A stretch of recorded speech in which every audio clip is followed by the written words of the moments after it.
Hello, Dearborn Heights residents. Today we're doing Meet the Directors, where Director Dishroon, he's the Director for Ordinance, so welcome. Thank you, sir. I appreciate it. So actually what I'd like to do is have you introduce yourself and, maybe talk about your barber. Maybe we're using the same barber here, so. It's entirely possible. Yeah, exactly. So you go ahead, introduce yourself to our residents. Hello, everybody. My name is Bill Dishroon, and I am the Director of Ordinance Enforcement and Animal Control for the City of Dearborn Heights. I've been with the city for almost 27 years. August of 1997 is when I was hired.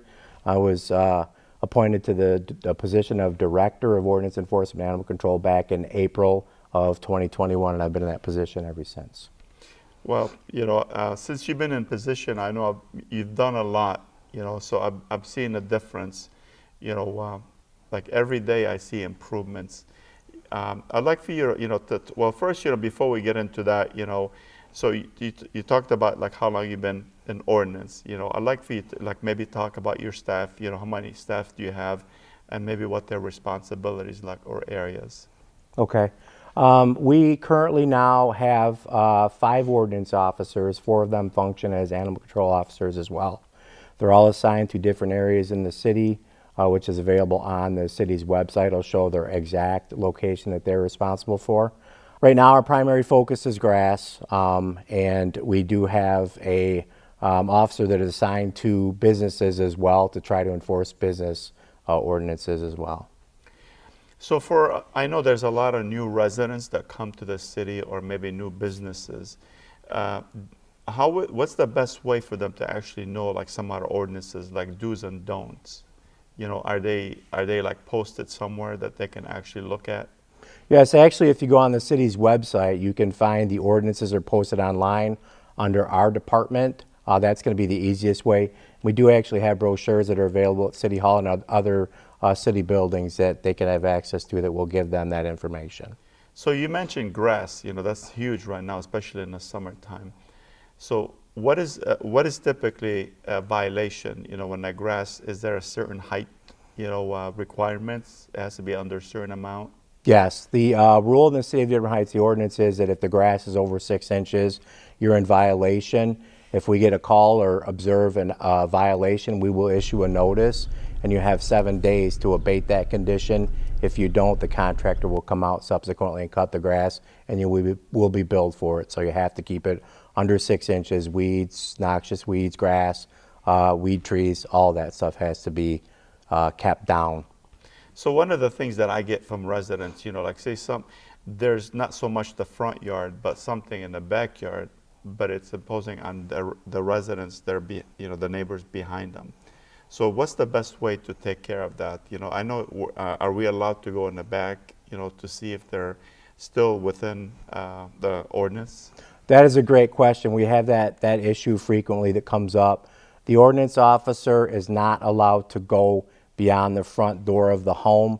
So if there's an issue in somebody's backyard, it's very important that the neighbor that is advising us of the complaint gives us access to get into their yard to see the issue, because we can't go beyond the front of the home. So, and it's very important that we have that, and a lot of times that gets left out. So I appreciate you bringing that up.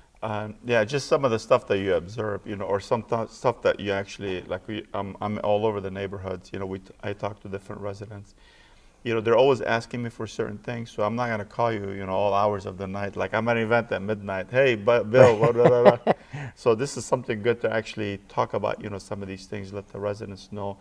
Some of the other questions that I hear is, for like vehicles, like say abandoned vehicles. What is an abandoned vehicle? What do you classify abandoned vehicle? The very definition of an abandoned vehicle is a vehicle that is not plated, doesn't appear to be operable. A lot of times somebody will have a vehicle on their property that doesn't have a plate, or it has flat tires.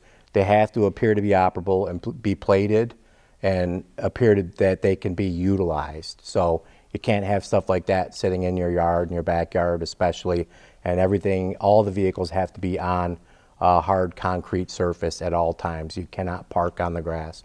I appreciate you mentioning that too. A lot of times people think it's okay to do that. It is not.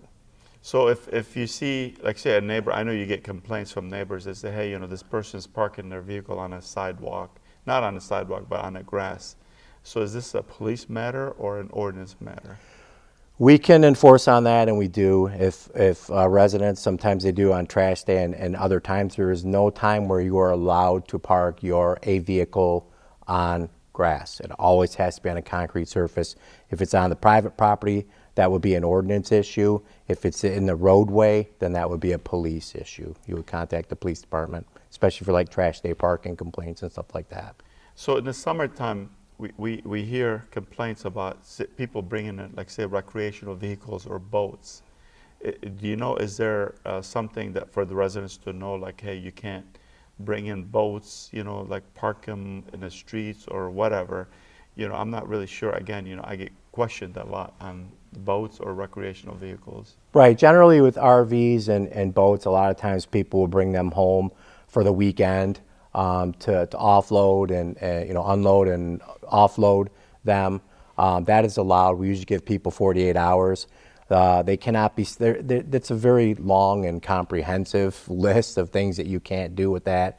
And that's why it's good to know that website to look that stuff up. But long story short, it's okay to do offloading and unloading for the weekends and stuff like that. But as far as storage goes, it has to be under 18 feet in length in order to have it on a residential property. Has to be stored in the backyard. It can't be closer than 6 feet to any occupied building in case there's a fire. And you're only allowed to have one. You can't have a trailer and a boat and a motor home. You can't have all those different things. So that's a very comprehensive ordinance, and I would definitely recommend looking that up or coming to the office and inquiring with us. We can help you. So good question on office. I know you guys were at the city hall before, so I'd like you to tell the residents where your new location. The new location is at Justice Center, 25637 Michigan Avenue. We're up on the second floor. We've been there since about last August of 2023. That's when the move was completed. And if they need anything from ordinance, obviously they can either call, by phone or also send an email. So I know that we'll let the residents know what the telephone number or ordinance emails, that if somebody prefers to send an email. And we prefer also, what about Civic Plus, on website? They can report violations also on website. Yep, we do have people that are using See Click Fix. We get a decent number of complaints through there. We will respond to them. We'll put them in the BSA system and then respond to them as soon as possible. Yeah, and again, the concerns, the website that city has, you can file a complaint or even a concern for anything in the city, and it is tracked by the city. So that's a good tool for residents they can download the app also. Yes. And they can go and make sure they report anything. So this is something good, the city of Dearborn Heights brought. It's never been there before. So for like blight, I know there's a huge concern. We get a lot of complaints about blight. Would you like to elaborate a little bit, like what is blight? Blight is any type of, good example would be an abandoned vehicle in a backyard. That could be considered blight. Any type of debris laying around your home, could be piles of wood. Anything that would encourage rodent infestation. That's one of the other complaints we get is rats, and a lot of times the grass will be overgrown. You'll see piles of wood, piles of debris, litter in a backyard, litter in a front yard, and that's one of the things we don't like to see because it usually brings in the rodents. And almost 99% of the time, 100% of the time, when there's a complaint about rats on a property, the property is generally overgrown and riddled with debris and blight and stuff like that. So it's important to keep your property clean. I can't stress that enough. Yeah, amen to that. Also garbage bag or bins. I mean, ideally it's a good idea to put your garbage in bags and just to put them inside the bin, because when priority comes in, they lift the garbage bins into the trucks. A lot of loose garbage, especially if it's a windy day, it just blows everywhere. But for placing garbage bins, would you like to tell the residents, the proper way, where to put them, when to put them, and when you store them, where to store them? That's a great point. We do get complaints about that frequently. It's important to make sure that the garbage cans, when it's not your trash day, that you take the cans back onto your property. They're not supposed to be visible from the street, but as long as you get them into the backyard, we're a little bit more lenient about that. We have complaints where people will bring them out and leave them out. We've had complaints where people will leave the cans at the curb and take their trash out and put it out during the week. That's not acceptable. You have to put it out the night before your trash pickup, and then after your trash pickup, please take your can back into your yard. And yes, please use bags so that litter isn't blowing around your neighborhood. Nobody wants that. It's very upsetting. Yeah, it is. Is there something, I know we probably have to talk to Priority about that one, if there's a senior citizen that can bring in their garbage bins because they're heavy. That's probably something maybe we can talk about later to see if seniors, they can request like a smaller bin, but this is something we'll probably research more later. So is there anything else you'd like to let the residents know, some of your key issues, or maybe something to alert the residents like, hey, these are some of the do's and don'ts? The biggest thing right now is grass. That is the about 60% of our complaints. Especially, I just looked at some stats this past in June, May and June. The biggest thing is grass. Please keep your grass cut front and back. If you don't cut your backyard and the contractor has to come out and cut it for you, you're going to get a full bill. You have to cut the front and the backyard. That is our main complaint. Blight is always up there. Please keep your property picked up. Don't leave loose stuff out. If you have a garage, please utilize it. Don't leave any debris laying around. It's very important. It keeps the rats down to, if they have somewhere to get under, something to harbor under, they will get under it. So those are the two big issues that we have right now. We're out writing notices every single day. It's very draining on our resources. Yes, it is. It's And I want to thank you and your crew, your staff and ordinance. You guys have done a lot since I've been in this office, and I've seen how hard you guys work. So I appreciate everything you do, and a lot of residents, they appreciate what you guys do. So thank you for that, and I appreciate you being on our show, Meet the Directors, and look forward to the next time we meet. Maybe we can give statistics to the residents. What's going on in the city of Dearborn Heights. And I know we're going to do ComStat. That's going to be next. Just stay tuned to that one for the residents.